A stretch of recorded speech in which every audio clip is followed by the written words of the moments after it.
Hey everyone, welcome to another episode of the Smart Dumb PhD podcast where I say being dumb is a competitive advantage. And today's guest is a PhD in engineering mechanics from Virginia Tech, a senior principal engineer working at GE Vernova, earlier GE Research. Currently, he's working at the intersection of carbon capture, hydrogen, ammonia combustion, and fuel cells and electrolyzers, the technologies that will define the energy transition over the next few decades.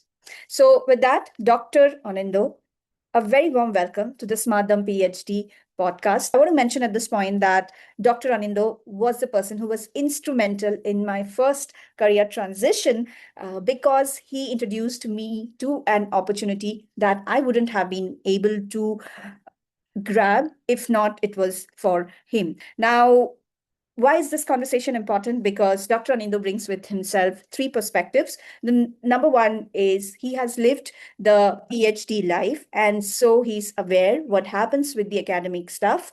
The second thing is he has also lived the corporate R&D battlefield. And the third thing, and the most important one, is he has been on the other end of the table, seeing the hiring decisions being made, making and contributing to those decisions. And so we're going to get into all of those conversations. But first, I want to start with this question for you, Dr. Anindo, which is when you look back at your PhD, what was one belief that you had back then, which is now completely changed?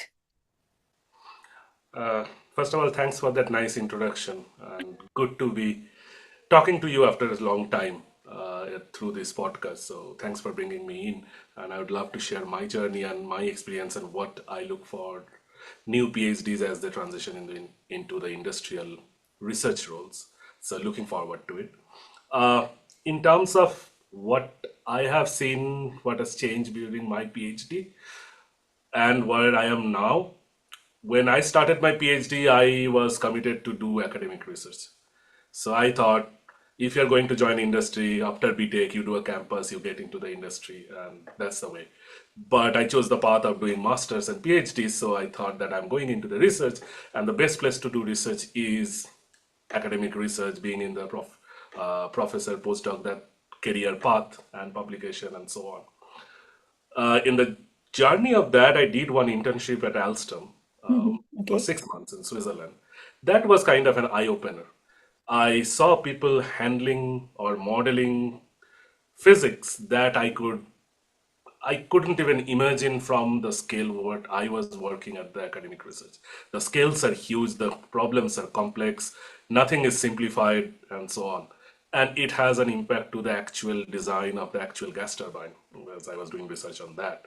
So that was eye-opening, and that made me think that changed my perspective to industrial research. And I started thinking that I should look into those opportunities as well to get into industrial research and looking at a problem at a much larger scale. Nowhere to diminish the impact of the academic research, and industrial research is nowhere to replace the academic research. As we understand, academic research looks into the fundamentals, they prove the physics, and industrial research take that result and take it to the next step to commercialize it or to productionize it.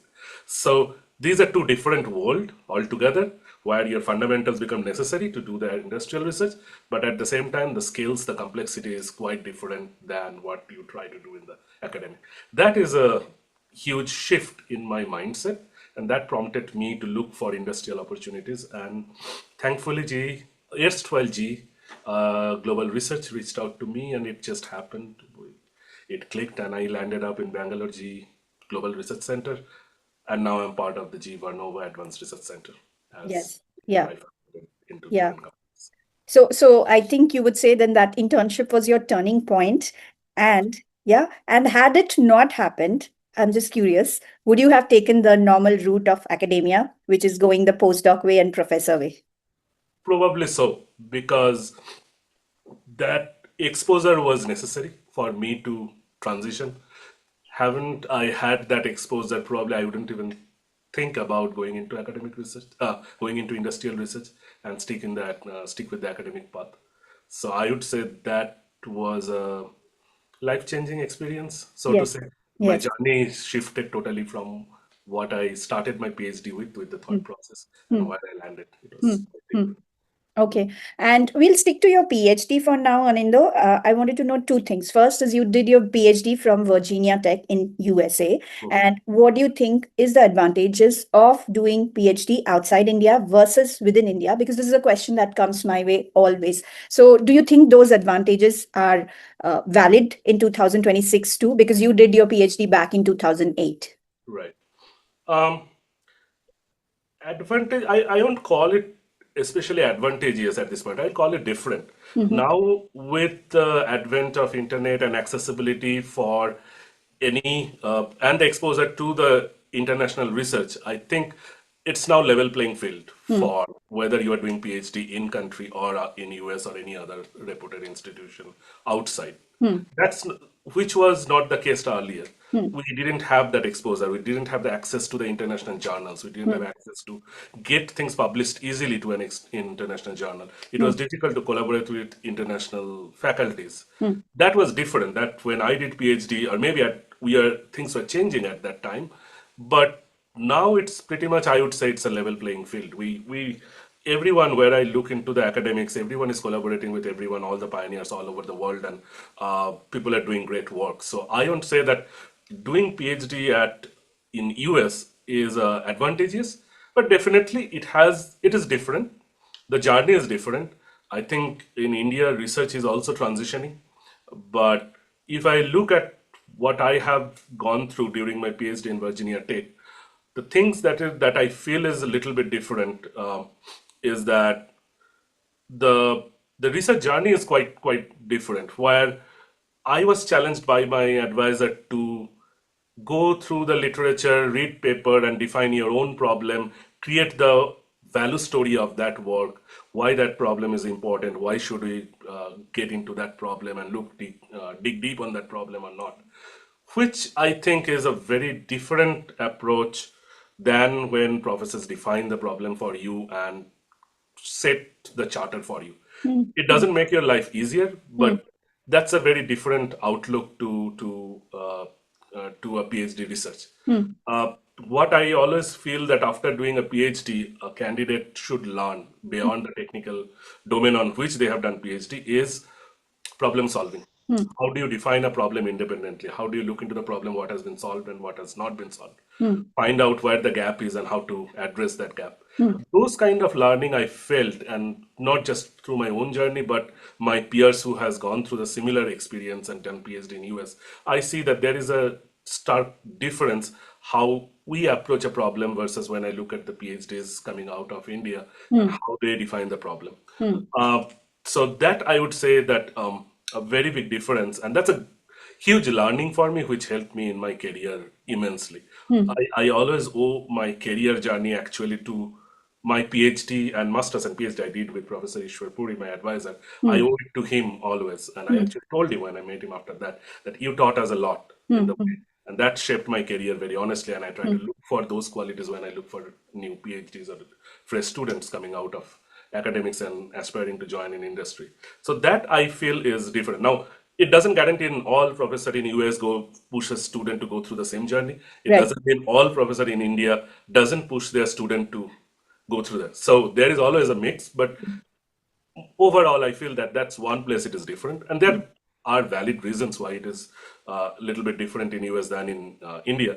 But apart from that, then the quality of the research and the publication and problem solving, I feel that that's pretty much same because it's the same pool of student who Right. are going there and excelling in their work, right? Right. Right. The talent pool is same pretty Yeah. much. Yeah. So the distinct part is that I feel is the problem definition or finding out the problem and defining the problem and then go after it and solve it.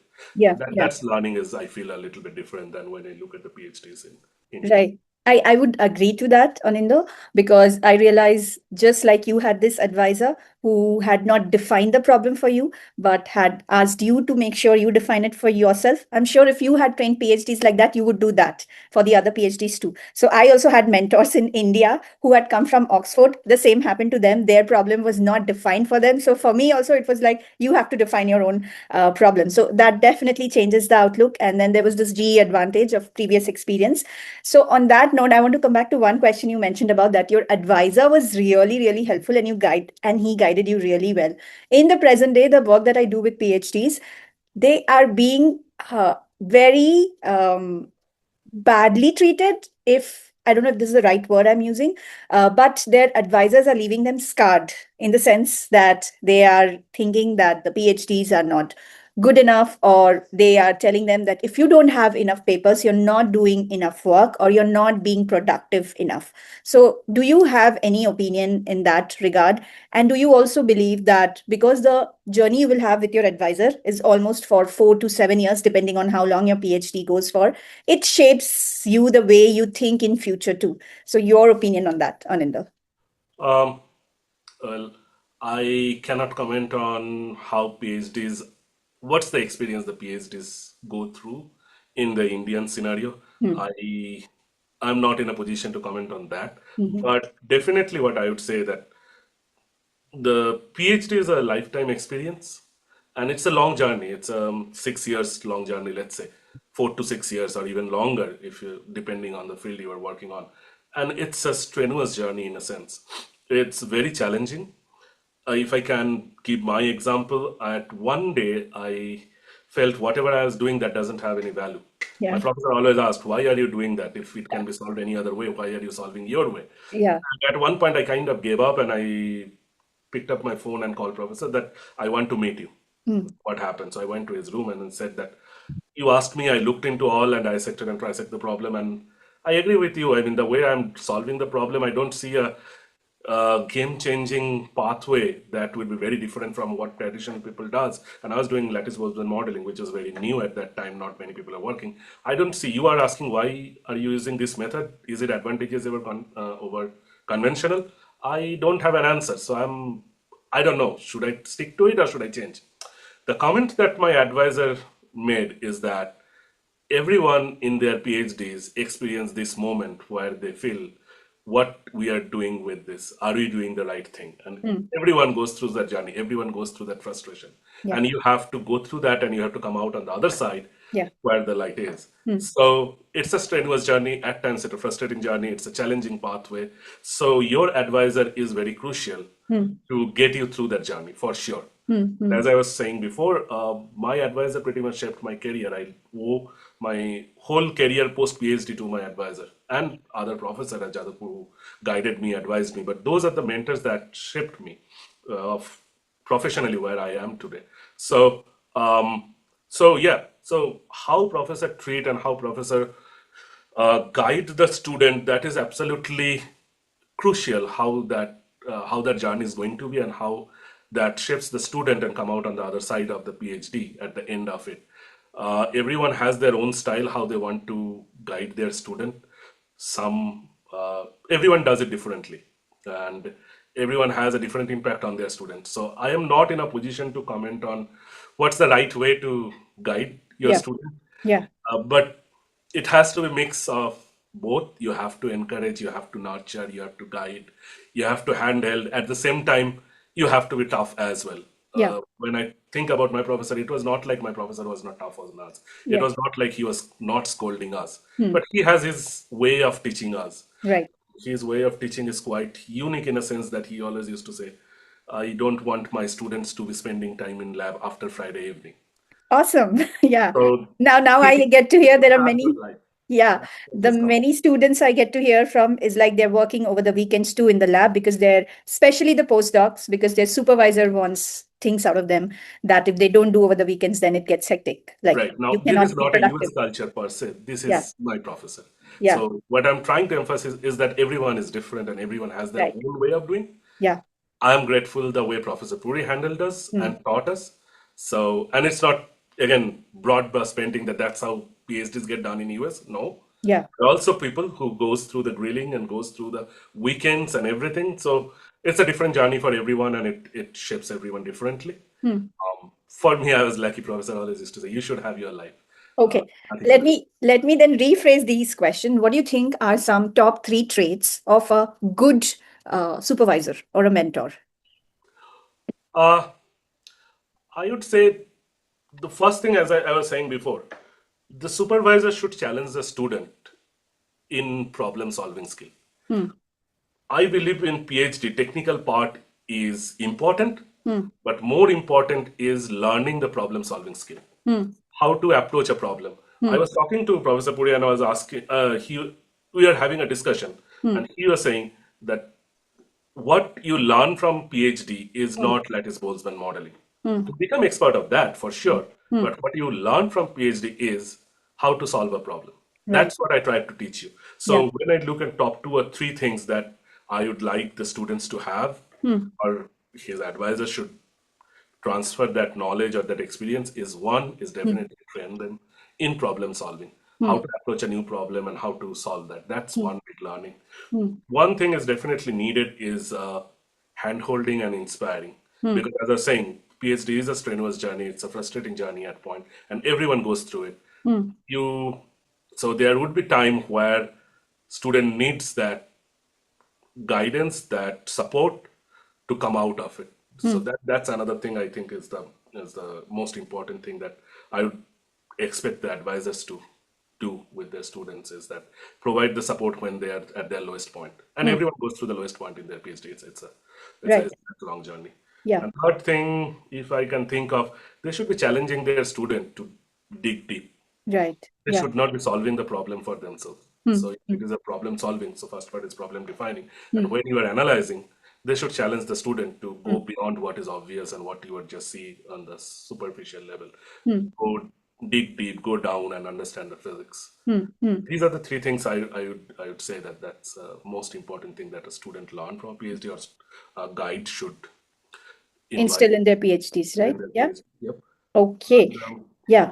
And on that note, I'm shifting the gears a bit towards the industry now, which is like, say, there are PhDs who want to transition into the industry right after their PhD, or they may be postdocs who had spent another 2 to 3 years in the academic setup, and now they want to get into industry. And then there may be academicians who had like spent 7, 8 years in the academia, and now they want to transition into industry. So what do you think is one mindset shift all these three need to come into industry? um, okay, this is a difficult question in a sense that one thing that I would recommend, that one a person when it comes from the academic background coming to the industry, uh, it's a big shift. The Hmm. big shift is that in the academic research, you look at more fundamental problems Hmm. than what you do in the research. There Hmm. is a very limited scope, and very honestly, if I think of the research, if it is too fundamental, I'd rather get it done by the academicians and collaborate with them, Yeah. because they are the expert in that part of the domain. We are not. Right. Yeah. Yeah. We are good at taking that fundamental research and envisioning a product or a technology that can be productionized. Hmm. That's where we come. So Hmm. we are in the middle of fundamental research versus engineering design. We Hmm. come at the middle when we look into the industrial research. Hmm. So the shift from fundamental research to industrial research is that we agree with the fundamentals that is developed in the academic, Hmm. but we focus more on how that theory or how those principles can be applied to an actual product. Hmm. When you think of a product, it has its own constraint, it has its own value proposition, Hmm. which has no binding, not so much in the academic research. We don't push ourselves to think, and it's not an academic researcher's job also to see whether that will create value or not. Hmm. Hmm. Hmm. It's important that that is interesting and important that is rich in physics. Hmm. It's important to have an applicability Hmm. for sure. Hmm. But value proposition is Hmm. probably not the key question that an academic researcher would look into. Okay. On the Hmm. other hand, if I look into an industrial research, Hmm. if it doesn't have a value, Hmm. then we would always question whether that research is important for us or not. Right. Yeah. So value proposition is very critical, and that's a That's a very fundamental mindset change. Hmm. You may be interested in the, I mean, coming from academic research, you know so much of fundamental. There are so many interesting things happen, but Hmm. when you try to put a value proposition, Hmm. at what cost? Hmm. Hmm. The research that you are doing, that's Hmm. very interesting, but at what cost? Hmm. Is it scalable? Can Hmm. you replicate? Hmm. Can you productionize? Can you do it day in and day out? Hmm. Right? Those are more important. Those are also the becomes valuable questions when you are doing industrial research, Hmm. Hmm. right? And at the end of the day, industry is responsible to the stakeholder to create value for them. Right. Yeah. So it's not our job to look into the fundamental research, Hmm. very honestly. Hmm. Our domain is to take the fundamental principle and Hmm. find out how we can create value out of it. Hmm. That's a big mindset change for anyone coming, whether they are fresh PhD, whether they are into postdoc, and this is becomes more and more challenging when you are in a academic arena for a longer period of time. The Right. mind Yeah. shift becomes more challenging. Yeah. If it's a fresh PhD or a 1 year postdoc, it's easy. You are not deep The in shift happens quickly. Yeah. because you haven't gone that deep into the Academic process world. that Yeah. switching becomes easier. Yeah. More and more you get into the academic research, the switch becomes difficult. Harder. Yeah. But it doesn't mean that you cannot do it. It doesn't demean that your academic research doesn't have value. Nothing like that. It's Hmm. a different way of looking at the problem. Hmm. Hmm. The way we look into the problem is that the value proposition. We have to create a value out of it at the end of the day. Right. Yeah. There is another thing which I feel is a striking difference that happens, especially when fresh PhDs come out of the college and gets into an industrial research. And I had a few prior experience with that. They come from academic background. There is a lot of coursework goes in. Right. They get tuned to the point is that all problems are well-defined problems. Mm-hmm. Not the PhD problem, that's open-ended problem, but still, it seems like at some point I feel that many people come with the mindset that all problems are well defined. Okay. Or Yeah. if it's a new problem, I have to Hmm. go back to the book and study it well, Hmm. and then I will come and apply that. Hmm. Hmm. Let me first be an expert in that topic Hmm. because I Hmm. don't know that. Hmm. And in an industrial research, we hardly have that Have time time. Yeah. We don't to. have that time, right? To We don't get into have, the and textbook and then, yeah. it's not expected, and it's not the way industrial research should work either. Right. Yeah. I mean, yes, we don't know, and we have to learn on the job. Hmm. Hmm. We cannot have, let's say, 3 months break, go for a new topic and study, and come back 3 months and then start executing on a project. Right. We don't have that luxury, Right. right? Yeah. And most of the problem in the industrial research is very much open-ended in the sense that not everything is well defined. Hmm. Actually, we have to define the problem. Hmm. We have to find what's the boundary under which Hmm. it can work. Hmm. It's our job actually to define the problem. Hmm. So many a times, so two things. One, we don't have the luxury to go back and learn the fundamental and come back and then execute. Hmm. So learning, and every day it's a new problem. So you have to learn on the job. Hmm. And second thing, you have to assume things. Right. That's what Yeah. people feel shaky about. What am I assuming? Why am I assuming? That value is not given. On what basis am I assuming? Right. Of course, there has to be a basis. It's not arbitrary. Hmm. But that thought process that we have to assume something, we have Hmm. to put forward a hypothesis, then we have to test those hypotheses that whether Hmm. those assumptions are correct, Hmm. or then make changes and Hmm. rectify and move on, Hmm. right? We don't have time to, or the way we work uh, in the industrial research is that we don't get to define all the variables all the time and then design a thing. Right. You have to make assumption on your way. You have to get a hypothesis come on your way, and you Hmm. have to test your hypothesis as you go along and Yes. mitigate the risk Hmm. one after another until you reach to the final destination, Hmm. which is a very different journey than what you Do in academia. experience, especially if you're heavy in the coursework style of, Right. Yeah. or if you got taught in that framework. This is very different from a textbook, end of the textbook problem. Yeah. That transition I have seen people are struggling with. They Right. feel very uncomfortable that we need to make an assumption, and we also don't know under what basis. Yeah. Yeah. So we have to make an assumption. We have to simplify the problem. Hmm. That let's assume this is how it works, Hmm. and let's go Hmm. ahead, Hmm. and then we'll come back that Hmm. whether that assumption is still valid. If Hmm. not, make a correction. Hmm. Hmm. So you have to do all those things Hmm. in your Hmm. journey. That's a very different journey than academic, especially fresh PhDs. Right. Yeah. The postdocs or when they are in the academic research for a long time, they also learn on the journey. But when people come just right out of their classroom, it's a big transition. Right. I Yeah. have seen that. That's what I feel that's another big transition from academic to industrial research. Okay, I have a lot of follow-up questions on that part that you covered. First is the value proposition part, right? Mhm. So there are many the academic researches that are happening right now are like translational research at the intersection of industry and academia. So would you suggest that it would be better to do such kind of PhDs? Because then it gives you the best of maybe both worlds. You get to know what is value proposition. You start to think in that direction. And is having a value proposition kind of a model in an academic setup to do PhD a good one? What do you think? Because as you said, like the fundamentals always start from academia. The current AI space also that we have right now, which is changing everything, started from academia somewhere in Dartmouth College back in the 1950s, right? So your opinion on that? Um, well, the dilemma that I am having actually to answer that question is that we shouldn't lose our focus on the fundamentals when we chase the value proposition. Hmm, hmm, Academic research is supposed to do hmm, the fundamental research. hmm, Transitional research is good. hmm, The learning about the value proposition is very good. hmm, Even when I was doing PhD, we had to write our own proposal. I probably forgot to mention that was another big difference. I don't think in Indian arena, students need to write a proposal all hmm, the time. They don't hmm, get. That's a very good learning experience for us in US.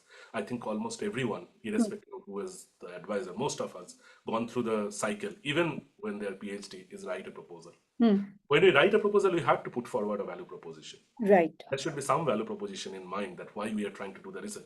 You Yeah. are writing a proposal for a granting authority. Right. Should they give that funding? So there has to be some estimation of the return of investment, so to say. Hmm, Not exactly true sense, but there should be some value of doing that research. So that teaching is very important. hmm, But they shouldn't lose focus on the fundamental in terms of while chasing the value proposition. hmm, hmm, That's a good learning to have. hmm, That can be sharpened in the industry. hmm, But the key thing that I would expect from the PhD, call me a little bit more conventional in that sense, is that hmm, they should come out strong technically hmm. and they should know the fundamental, they should know the physics. Hmm, hmm, hmm. That's the basis of it.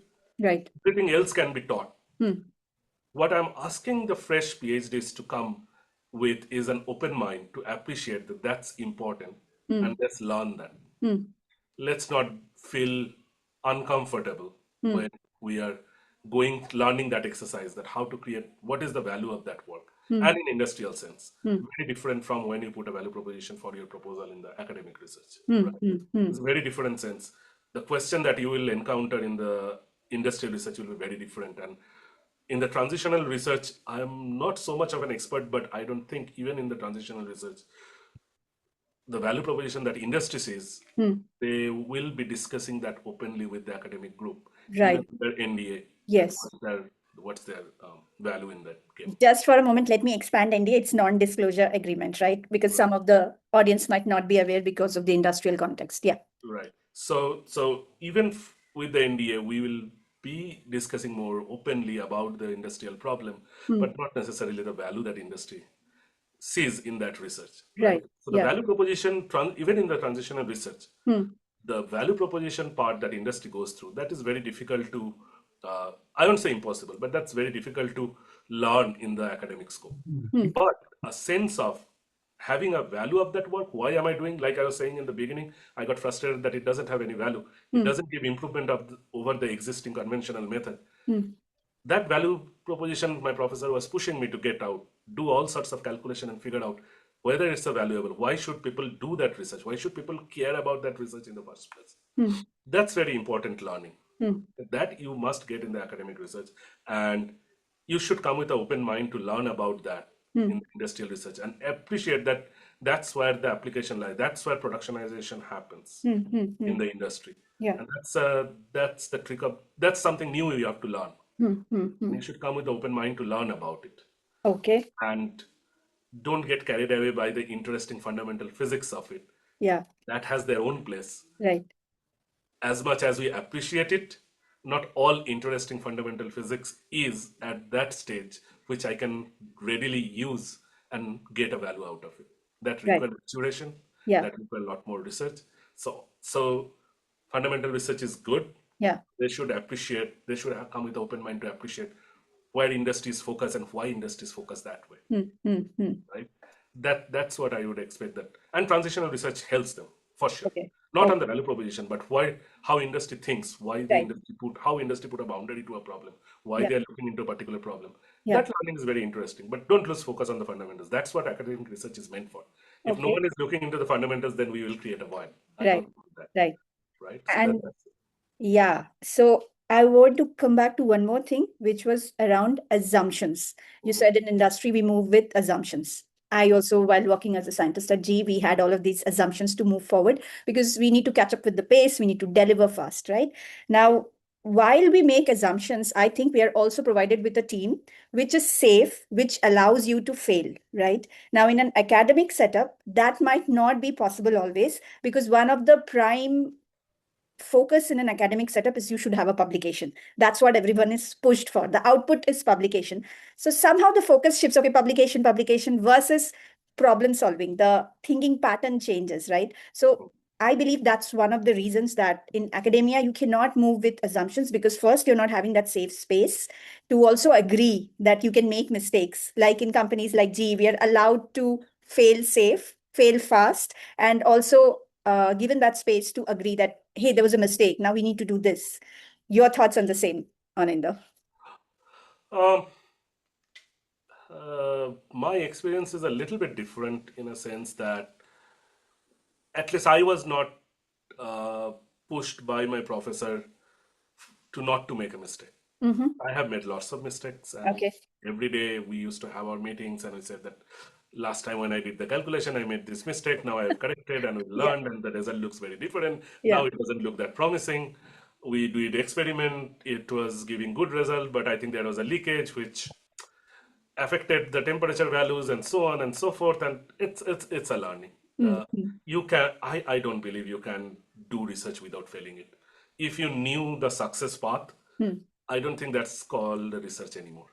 So one of my first manager in GE, he told me, and we were having very interesting debate, and I was kind of challenging him.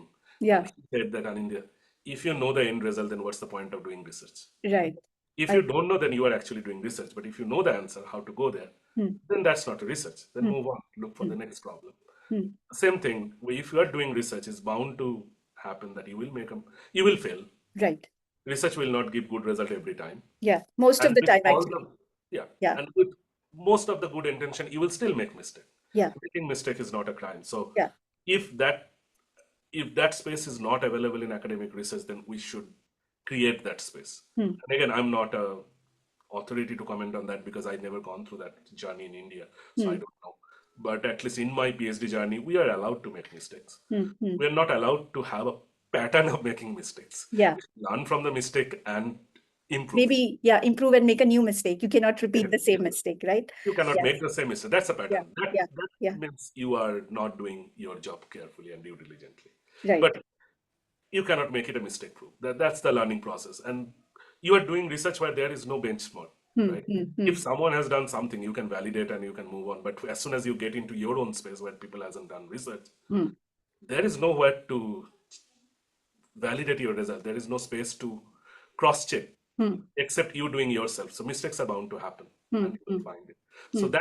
that safe space must be there. Yes. That Yes. has to be there if you're doing research, especially if you're doing research, Yes. right? So far the publication goes, yes, that's a critical criteria, but I think that's all over the world. Mm. That's the only metrics an academician has, Right. right? Let's say if I am doing industrial research, what is my output at Mm, the end of the day? mm, It is a theory, it is a product, it's a new design, it's a mm, new concept, it's creating a new value. mm, Sometimes it's successful, sometimes it fails. mm, We write patent, we write publication, mm, we go to conferences and so on. So there are so many avenues there. mm, What the success criteria an academician has, mm. very honestly, is the journal publication and conference publication, Right. right? Patent, yes, you should do it, but then again, that's not an academic group's forte. Right. A patent require a concept, a working model, and so on. Fundamental research, you don't get always a patent. There are certain research which will entails a patent, but not all research will generate patent. So what's your success criteria? What's even for yourself, what's your success metrics? Is the number of publication, right? Hmm. Or a number of proposal grant, or the Do support for future research. Yeah, I wanted to interrupt you. Do you think it should change a bit in 2026 for PhDs? Apart from just publications, should there also be some other success criteria? Uh, I don't see a way. So, Okay. okay, let me put it this way. There can be success criteria like good research. That Hmm. itself is a success criteria. It is. But where do you get your rewards and recognition Hmm. out of that? Hmm. Only when you bring it out to your community and Right. get it peer reviewed Yeah. and get their appreciation on your work. Hmm. What's the point in doing your own work in your own lab and keeping it to yourself, Right. especially for an academic group? Hmm. For an industrial, it's a different. Hmm. You keep it to yourself for future product design. Hmm. So ultimately, it comes out. For an academic group, what avenues do they have Hmm. to showcase their work? Hmm. I Now you can challenge me, and probably I didn't think it through that much. I'll I'll give a thought later. Is there any other than publication, other than going to the conference, other than networking and discussing with the peers? What other avenue does an academic group have to showcase their capabilities? And you need to do that, right? What's the point in doing research in your own area and keeping to yourself? Absolutely. Ultimately, you are doing the research, and you are doing the research not for yourself. You're Hmm. doing the research, let's say, even if it sound cliched, is that you're doing it for the world, for the Right. betterment of the world, Hmm. right? Hmm. To make progress in the world. Hmm. That will happen only when you bring it out to the community and get it peer reviewed, Hmm. Hmm. right? Hmm. So for an academic group, I Hmm. feel that the only way that can happen is through Hmm. some sorts of publication, book, chapters, conference, networking. That's the arena for academic research to interact. Hmm. Hmm. Patent could be, but that's not academic research's forte. Yeah. They are Yeah. not running a company. Yeah. Although, if I look into the research in US Hmm. specifically, you Hmm. will see if it is Stanford or Hmm. MIT, they Hmm. promote. You get your research and form a company out of it. They Hmm. promote entrepreneurship. I Hmm. think IIT Madras is doing in that way. Yeah. I Think think all about the it, IITs are going in that direction, even right? IIT Kharagpur and IIT Delhi too. So Yeah. right. So that's good. So Hmm. if you can translate into product and try to form entrepreneurship, yes. Hmm. But you need that. So if you go that route, then publication is not so important. Now, Right. if nothing happens, then that's a problem. Yeah. Yeah. Something needs to come out of it. Okay. So Yeah. something is either you go measure your success by the number of publication, or you design a product and go into entrepreneurship way or venture capital way or a collaborative way with the industry and so on. Hmm. You need one of them. So Hmm. if you say that I am doing the productionization part more and Hmm. I am not publishing that much paper, Hmm. and I should be rewarded for that, absolutely. Hmm. You cannot get hung up on that you don't have a publication, so you don't get a PhD. Hmm. But if you're not doing neither, if Yes. you're not Then that's publishing, not doing entrepreneurship, you're not doing anything, right. then it's difficult. Then Yes. it's not a so that a mindset change I would really appreciate, and I Yeah. think IITs are Hmm. doing it very well. I guess Hmm. at Hmm. least that's a good start. I Hmm. see similar kind of output what we used to see, and we seen long, which started much before in Princeton, in Stanford, in MITs, and so on. Yeah. So Yeah. that's a good change. Hmm. Hmm. But once you demonstrate that is a success criteria. That's a success matrix, right? Hmm. Hmm. Hmm. So, but doing nothing is probably not. Yeah. So if you're not publishing paper, there should be some other metrics to judge yourself. Measure. Yes. Yeah. Okay. So that's what I feel. Yeah, on that note, I'll now shift gears to hiring. You have been hiring for almost, I don't know how many years now, maybe more than 10 plus years, right? And as a hiring manager who decides who the offer goes out to, let's start with something like publications only, right? PhDs are bothered like, how many publications do I need, to apply for an industry job? Is more publications better or less publications that's bad? Your opinion. So one thing I must rectify, I have never been a hiring manager. Okay. So I had a manager who makes the hiring decision, Yes. but I have a say Hmm. from the technical side and even from the non-technical side as well. Being a senior member, my opinion matters. So Yes. opinion gets valued. So I can share how what I look for in Yeah. a candidate. That's definitely I can share. But I never sign a never sign an offer letter. Yeah. So I stand corrected. I thought you're not signing an offer letter, but I think you're in the decision mode, right, Anindo? I Uh, you are assessing candidates and giving your opinion based on which people are making decisions, right? Sure. Yes. So Yeah. my evaluation matters. At least Yes. that's what I feel. So I get short after. So that's good. When we look for a fresh PhD and when we look for potential candidate, we look for the resume. We don't count the number of publication as such in the sense that, oh, someone has 6 publication, let rank them above than someone who Right. has 2 publication. Yeah. We don't rank them on the basis of the count. Yes. We definitely look for it. If someone has a good number of publication in a good reputed journal, of course it makes a dent. Hmm. That's impressive. Hmm. Let's talk to him. Hmm. But just because he has that good number of publication in a good journal Hmm. and someone has less number of publication, probably equally good journal, doesn't mean that one candidate is inferior to other or superior to other. It Right. doesn't automatically happen. Yeah. But yes, of course, it makes an impression. That's your resume. That's, Hmm. as I was saying before, that's your success criteria. Hmm. If you manage to publish that many paper, Hmm. it's commendable. Hmm. So we appreciate that, we value that. Hmm. But that doesn't become a decision point. Hmm. 6 publication, go talk to him. 2 publication, not good. Yeah. Never happens. At Yeah. least not the resumes that I have looked into. At Right. least I looked into, right? What I look into whenever we go for a hiring, usually in the industrial research, it's very specific. Hmm. It's never by a lot, Hmm. right? It's not like a campus interview Hmm. that I am going to hire 5 of them or 10 of them. It never happens that way. Hmm. Okay.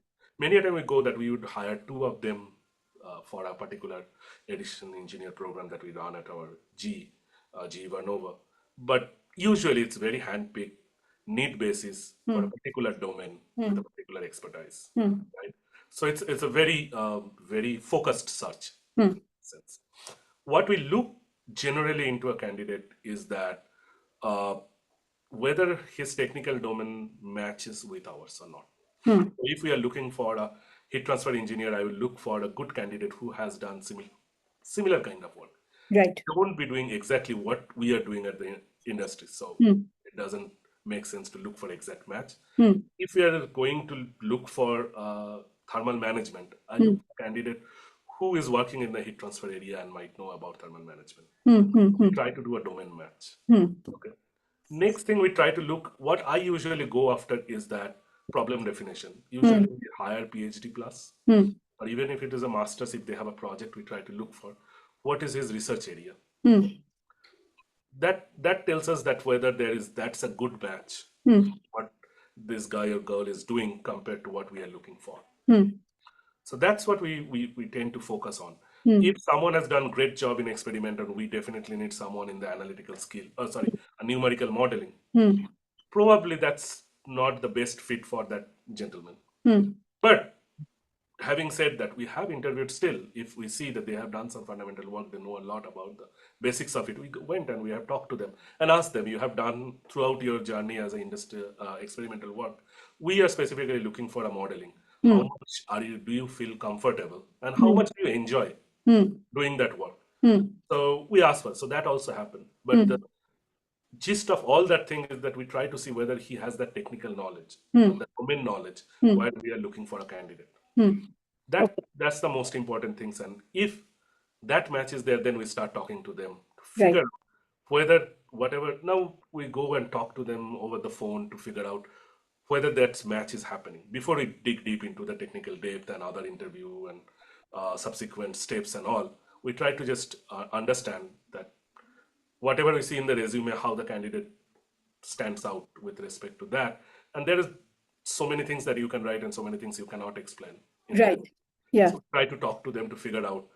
And usually we try to figure out whether there is a match between what we are looking for and this candidate brings to the table Hmm. from his technical expertise. Even and many a times it might not exactly match Hmm. whether he is interested to shift gear, Right. Yeah. what he is passionate about, Yeah. what he likes most. Hmm. Because there is no point to bring one candidate who likes to work in something else and push Hmm. it to some other area. Right. That's very difficult. That doesn't help either candidate or the companies, Hmm. Hmm. right? So if someone is very interested in doing aerodynamics works and I have space for thermal work, he might not enjoy. Hmm. So we try to figure that out, that whether that match is there or not. And thereafter, it goes into the subsequent technical discussions and so on. Hmm. So Hmm. if you look at the resume wise, I strongly focus on the Match. match, technology domain, Yeah. research topic, what Yeah. he has done. Yeah. That's Again, what it just to reiterate, it's not always that it has to be 100% match, but you look for whether even if they are on the periphery or not, and right. then you talk to them and then you figure out like Yes. how's their understanding of things? Are they willing to shift? And how's their thinking process, right, Anindya? That's, And that's as true. you also mentioned that most of the time they're handpicked or sourced very carefully, right? So most companies always go through the referral route because that gives a trust factor that okay, the person may be from a reliable source, because right now with AI and everything, anyone can write a very good resume, right? So is that true for the hiring processes in your company too? Um, I would say yes and no. Yeah. So when we go, let's say, to our talent acquisition team, we say that post this job posting and you search through your network, get the resumes and bring it. At the same time, we reach out to whomever I know Right. or the team, whomever they know, and they bring their resumes as well. Hmm. Then it's a matter of the resume. Right. Okay? If the match is good, Hmm. let's go about it. If the Hmm. match is not good, let's drop it. Right. Just because it has come from some known source doesn't again put the resume on top of everyone else. Right. Hmm. But yes, if someone has given a good resume and I'm looking for that specific person and there is a good match, I'll go to that because I know the person who is referring, if he has credibility, I've worked with him or her, I Hmm. know that. Hmm. So it comes with a certain credibility into Hmm. that candidacy. Hmm. So definitely we'll talk to them, Hmm. but it I can guarantee that just because some resume has come from a referral doesn't put that resume on top of the whole lot. It, Right. Yeah. it doesn't happen that it opens the door for that person Yeah. whose But not resume has come through necessarily it referral. will lead to the offer, right? Yeah. Not Yeah. at all. Okay. It comes through And referral, on, yes. you talk to them, then they are on their own. Hmm. Hmm. Very honestly, Hmm. yes. Hmm. And on that note, how important is the LinkedIn of a person right now? Does companies like yours look into the LinkedIn profile of the PhDs? Uh, I do check their LinkedIn profile Hmm. if I'm going to interview some candidate, Hmm. just to check what they're doing, what's their area of research, and so on. Hmm. But if the resume and the LinkedIn are the same, then Yeah. So there has to be coherence, right, yeah, between I mean, resume and LinkedIn. and usually that's the case. Yeah. No one writes two different things and one in Right. LinkedIn and one in. Resume. Sometimes I actually go through the LinkedIn to figure out if I need some specific, let's say, capability, Hmm. Hmm. specific seniority.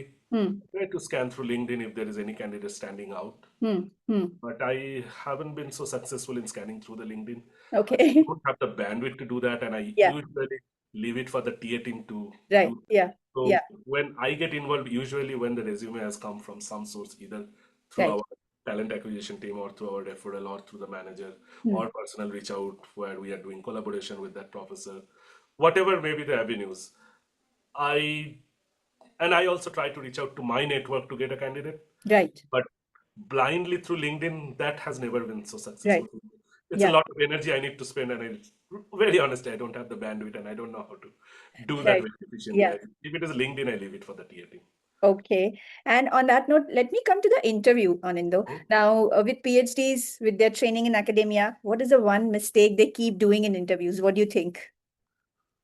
Um, What do you see sitting at on the other side of the table that, oh God, this candidate is not going to make it? It goes through your head the moment you spot this trait or something like that. now you're putting me in a spot. Um, Many things actually. Um, If you were to give the top three. I can give whatever comes to my mind. I don't know Yeah. whether it will appear in the top three, but one thing that happens after you go through so many interviews, Hmm. you you build that capability to understand what is genuine and what people are making up to impress us. Right. Yeah. So a red flag for me usually when they don't know the answer but they are trying to impress us Hmm. Hmm. with something which Hmm. might be at random. Hmm. Okay, Hmm. that definitely becomes a red flag for me, and I have faced many candidates where they try to gloss over the details through, in one way or other. Hmm. They, they do something or other to impress. It's like putting something shiny in front of you. Right. And as a And I know, having worked at GE personally, how smart the managers there are to instantly spot that. It's simple. Let's say, just to give an analogy, if you're an invigilator in a room, Yeah. you will be able to spot a student who is trying to cheat. Right. You build that sixth sense, so to say. Yes. If someone tries to do that in the interview, that becomes a no. We Yeah. lot of time we ask the questions that why do you want to join industry? Hmm. Most of the time you will get good textbook answer that should work with an interviewer. Yeah. Not Right. that it's a red flag. Yeah. You know through that whether that's a genuine answer or they are just trying to say that standard thing to say to an interviewer to impress them. But Right. Yeah. always standard answer and there is a genuine answer. So when they give standard answer, it's not a red flag, but Hmm. we see through them. But Hmm. especially on a technical interview or similar kind of interview, technical or non-technical, if we see people are trying to dodge the process by acting over smart or trying to impress on you through something else and avoid Hmm. and not giving the straight answer, Hmm. Hmm. that becomes a red flag, and it Hmm. happens many a times, especially if you don't know the answer. Right. Very honestly, if I go to the panel, I would appreciate more if the candidate says this is one aspect I haven't looked into, it never Right. occurred. Very interesting suggestion, I'll look into it and I'll get back. I'm sorry, Hmm. but I didn't think it through. Hmm. I can try now by going through the fundamentals how it should be and Hmm. go through the exercise, Hmm. which is much more appreciative than trying to dodge it. Defend. Yeah, Yeah. just being careful with my words. So Yeah. don't try to act smart over there. A Hmm. genuine answer and a what to say and a how to say and trying to solve that problem from the fundamental, that is more appreciating than uh, than dodging it and trying to impress through something else. That doesn't work. That I would say is a red flag. Hmm. Any other things. Hmm. Uh, and the other thing that what we value most at the GE Vernova, and I probably can talk on behalf of GE Vernova as well, the value is once you have the technical capability, what we look most is the values. What value do you come to the company? Hmm. Does your value with align with our values? Hmm. And it's very simple. Be ethical, be honest, be transparent, and Hmm. do the right thing. Hmm. I Hmm. think that's the value of any good human being and in a good researcher, right? Hmm. Hmm. Hmm. Hmm. Be a team player. Hmm. Hmm. Whether that candidate comes with those values. Hmm. If Hmm. not, then that becomes a red flag. Right. Actually, my follow-up question was, when the candidates are very good, both, say both candidates are comparable on the technical skills, what does it come to then? I believe it's the values that it comes to, ethical, team player, and all of that, right, Aninda? Absolutely. So what we look for when we see a good candidate, and even in some cases, I would say that technical skill is probably not at par. Right. See Yeah. the value that he's willing to learn. Hmm. Hmm. He's ready to go through that extra mile to learn the new thing. Hmm. He's open and acknowledging what his shortcomings are Hmm. and ready to work with them. Hmm. You cannot expect the candidate will know everything. Right. It's very easy, right? Yeah. If you want to fail a candidate, you can always ask a question which will never will be able to answer. Right. Yeah. It's like when that battle happened and how many people died in the battle and tell the name of the people who died in the battle. And Yeah. you Right. know, Yeah. so intention in any interview is not to fail the candidate. We spend so much effort. Obviously, our intention of spending so much effort or the hours is to get a candidate in our team, right? Right. They're Yeah. not there to fail. And we know for sure that he will not have all the answers. Hmm. He Hmm. cannot have. Hmm. It's Hmm. very easy to ask a difficult question and see that you are failing through it. Hmm. Hmm. Idea is not knowing the answer is not a red flag, Right. right? So if you're willing to learn, if you're putting your thought process and trying, I have hired at least one candidate I know who actually showed the result and we said that this doesn't make sense. I said, give me a minute. Why are you saying that? I said, this doesn't work. Let me put that. He draw the picture and everything. I said, yes, you are right. This seems Hmm. like the opposite way. Hmm. Probably I made some mistake. I will Hmm. go back and check. Hmm. Maybe copy paste mistake. Maybe numbers got switched. Hmm. But yes, you are right. It should be other way around. Hmm. I I like that honesty. that Right. he themselves at that moment he realized that this is wrong. But he was very good at the fundamentals. That's why he could figure it out. It's not that we are saying you were wrong, Yeah. saying that it doesn't make sense, and he figured it out why it doesn't make sense, and he's appreciated. Hmm. And that's the genuineness. That's what you really look in a research candidate. Hmm. Hmm. They will do research with they will be ethical about Hmm. their research, Hmm. and they will be do research with integrity. What Okay. what we value in GE Vernova most is the integrity. And as Yes. I was saying, you are doing Yes. research, you're bound to fail, you're bound to make a mistake. Right.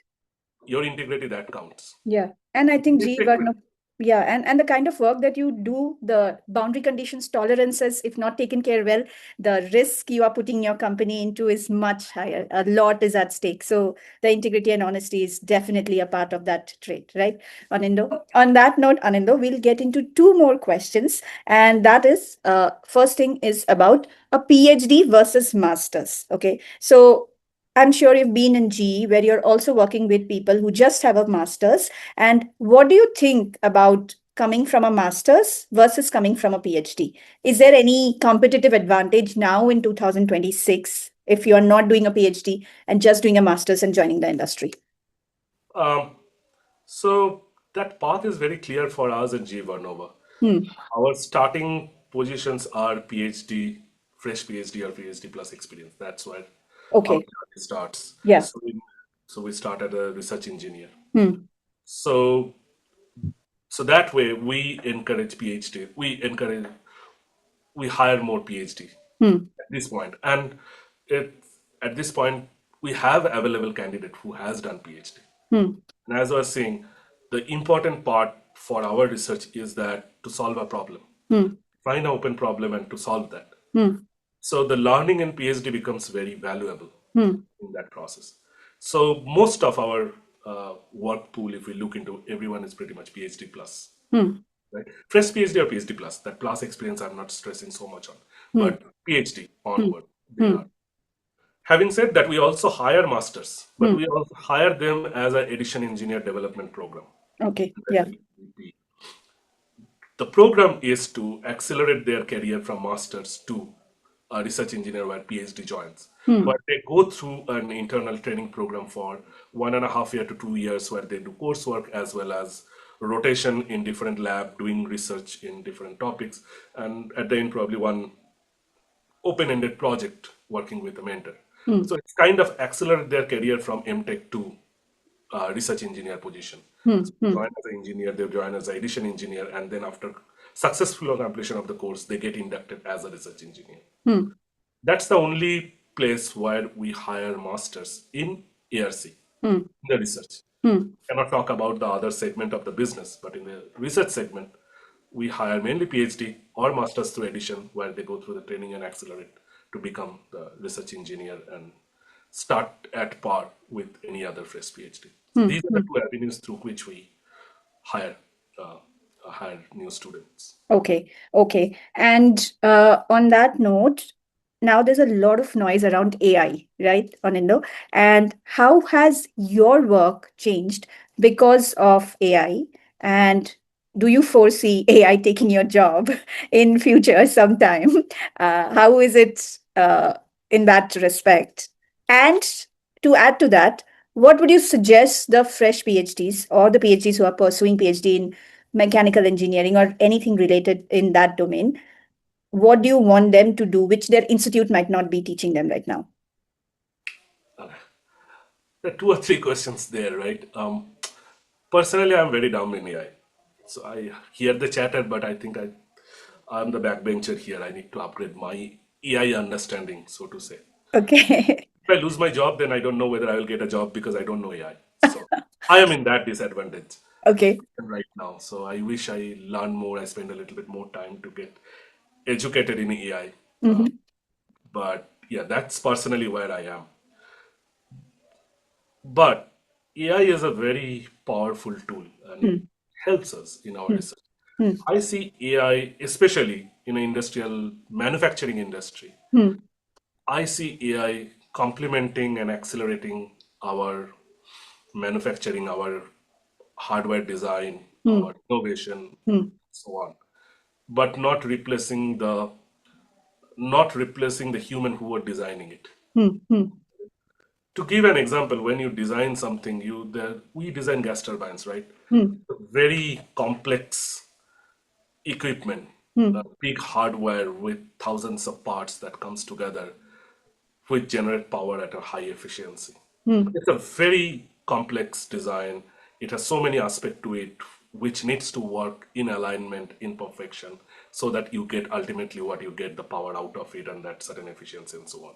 It's Hmm. very complex. Hmm. So, so the design cycle for a gas turbine is long because there are Hmm. so many things that you have to innovate, so many things you have to design, so many ways you have to look and optimize it to get the best out of it. In that sense, a human has certain capabilities or certain limitation to look into all aspect and optimize all aspect of it. The way I see AI as a tool, and as much as I understand, even with my naivety, is that AI can help us to reduce the design cycle. AI might help us to look into various other aspects which we might not have looked before Hmm. to make it better. Hmm. Okay. So if I look into the next generation of turbine design, and if I can employ AI very efficiently to Hmm. complement our design process, Hmm. I think we can generate, and we is not just GE Vernova, as any other manufacturing company for Right. designing complex engineering system, Hmm. it can help their design cycle improvement, improving the performance, Hmm. look into various avenues which probably we haven't thought before, and we can Hmm. probably leverage AI to look into that. We can Hmm. challenge AI to look into that, Hmm. and it's easier said than done even for AI, Hmm. because at the end of the day, AI will do only what it is trained to do. Hmm. That's my understanding. And again, AI experts can correct me if I'm wrong, but it's as good as it's the training, as good Right. as it's the Yeah. data set available. Yeah. Now, make that data set available, look into all the other aspects which probably we haven't looked before. That I feel that you need an engineer or a subject matter expert who can guide the AI to look into those areas. So Hmm. I feel AI as a complementary tool. Hmm. It's like computer advancing design process. Hmm. You started with small computer, then you come with the HPC, you came with the Cray. It helped. Never it took away the job of the designer itself. Hmm. AI, I feel again that's another tool to Hmm. help us to Hmm. accelerate our journey Hmm. and getting better at things. Hmm. So I look into AI in that respect. And so, in a sense, if you think about when I completed my, let's say, bachelor's degree, everyone used to say you should go to. There is certain things that the institute teaches you. Then you take a certificate course from some other institute to learn C, learn Yeah. Basic, learn DOS, and whatnot, which are Yeah. all existing by now. I think that will always be the case. In our generation, it was computer learning itself. In Hmm. this generation, maybe the AI tools, Hmm. maybe the nuances of a machine learning, Hmm. artificial intelligence, maybe robotics. Hmm. Not everything can be taught in the course curriculum. Not everything that everyone will be able to pick up. Hmm. So when you go through an institute, the professors, they are challenged to think of the weakest student in the class. Hmm. The course curriculum get designed, or the learning process get designed by the weakest student in the class so that they also learn and uplift them, not by the best student what they can do best, Hmm. right? And there are opportunities where best student can excel. There are Hmm. project work, there are additional courses, we what we used to call optional courses or the complementary courses. And then after that, there are a few things which, based on your interest, you go ahead and learn, Hmm. right? Not everyone went ahead and learned Hmm. computing languages. Hmm. Right? Similarly, not everyone will learn, but AI or data analytics or machine learning, if it goes into the mainstream, if everyone learns it, it's good. Hmm. If not, definitely they should try to pick up those traits if necessary from outside as well, because this is powerful. Hmm. Uh, you cannot have a blind eye Hmm. towards. Like when computer came, its computer was powerful. Hmm. Hmm. Learning computer language is powerful. Learning Hmm. numerical methodology was powerful. Hmm. Similarly, robotics, automation, AI, these are powerful tools. Hmm. Hmm. So you should learn it. Hmm. Whether it will be part of the curriculum or not, that's definitely again, the academic institutes are best to judge whether they can have it or they can teach it, whether the student will be everyone will be able to adopt it or not. Because in a classroom you have to think of everyone else, right? But definitely those will help. That is becoming now day-to-day activities, Hmm. right? Hmm.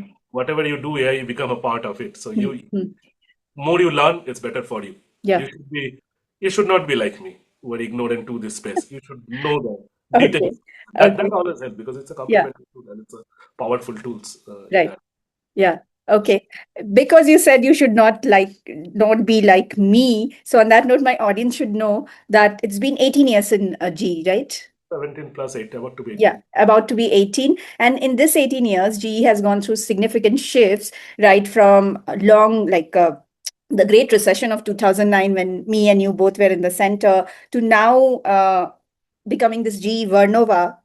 Earlier, it was GE Aerospace, right? So there are significant shifts that have been going on in the company. There have been people who had been let go. There have been restructuring, and you survived all of it. Okay, so tell us the secret there. How did you survive all of it? And that is one thing we need to learn from you. How do you think that you are staying relevant even after 18 years?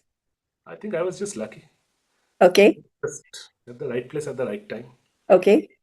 Um, I don't know how I survived. Very honestly, I don't know.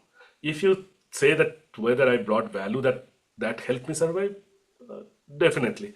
And one thing that I learned, and probably if that is the case, I don't know. Again, I feel myself lucky. But if there is one thing that I have followed in my career, uh, and again, this goes to my professor, Professor Puri. When I went through my academic training, I was mechanical engineer doing fluid flow modeling.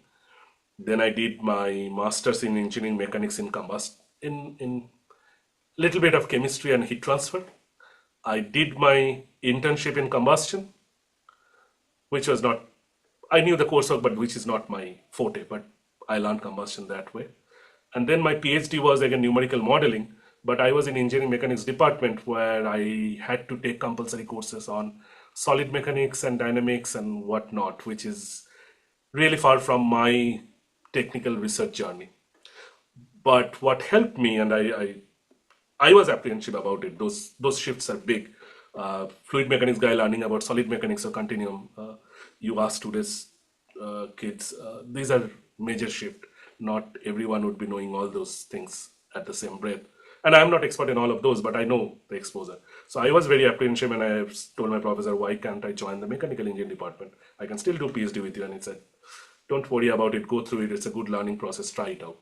If it doesn't work out, we'll see. Now he pushed me, and I took that leap of faith, and I feel that also shaped my career so far. That I have always remained open to anything new, and I Hmm. didn't shy away from anything which is remote from what I do. Hmm. Hmm. Hmm. In GE and now in GE Vernova, I probably shifted my research area every 3 years or so. Either the business I started working for different businesses. Hmm. If you remember GE had lots of businesses. It has Hmm. plastics, it has aerospace, aviation, locomotive, energy, water, appliances, healthcare, oil and gas. Right. There's Yeah. so many businesses, and I probably touched all the business. Hmm. Hmm. And the point is that when you move from one business to another, Hmm. it's a new domain, it's a new learning, although the technology domain remains same, but it's a Hmm. different language altogether. Hmm. Hmm. Hmm. And I did work on various topics, and those are much diverse than what is my PhD topic. Hmm. Hmm. Hmm. So take it back to your first question or at the beginning part of our interaction to come to this point is that I never shied away or never got fixated upon my PhD topics. Is that my area of research? Hmm. I always remained open to taking up any new challenge and working on that and delivering on that. Hmm. And if Hmm. that means that I had to learn new things, I was open to that and I learned new things. Hmm. Hmm. So I probably worked on fluid flow, numerical modeling, heat transfer, multiphase flow, plasma chemistry, Hmm. now process modeling, all different industry, all different technology domain. Yeah. And given that I touch so many domains, and it's always a debate whether you want a depth versus breadth, Yeah. but I think the breadth also helped that now Yes. I know about Right. various aspects of the product, and I'm Yes. not so narrow in my own work. I Right. have the visibility and the appreciation and an understanding of the other parts of the design that probably I'm not expert of, but I can appreciate and I have a visibility to that. That probably made me, that probably created a unique value or USP for myself. which Hmm. I would say is everyone should have. Hmm. Everyone should have. They can be expert on some topic, but they should not be fixated on their PhD topic, and they should be open to switching gear. Because one thing that I learned in GE is that change is the only constant. Right.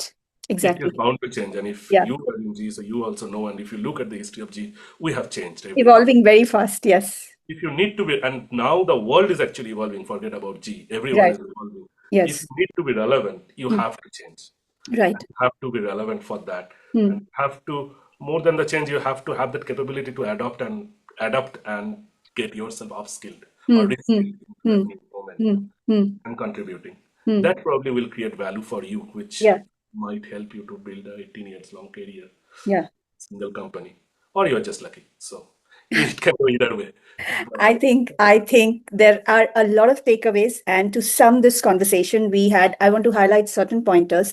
The first being the value proposition and the assumptions, making assumptions and moving forward. These are two things I would request the PhDs to definitely work on if you're transitioning to industry. And having said that, you actually, if I had to take one thing away from this talk, was the importance of your supervisor in your life, which is still affecting you. And that's the reason you said that you are sitting at that sweet spot of breadth and depth, which is keeping you relevant so far. And also, you touched upon change is the only constant. And to that, I'll just add uncertainty is the only certainty now. So get used to all of it. And thank you, Anindo, so much for the beautiful conversation and the deep, deep insights. thanks for giving me that opportunity. It was fun to talk to you Yes, and absolutely. looking back the memory lane and relook in the hindsight about my career and my journey. So thanks for giving me that opportunity. My Now, pleasure, Anindo.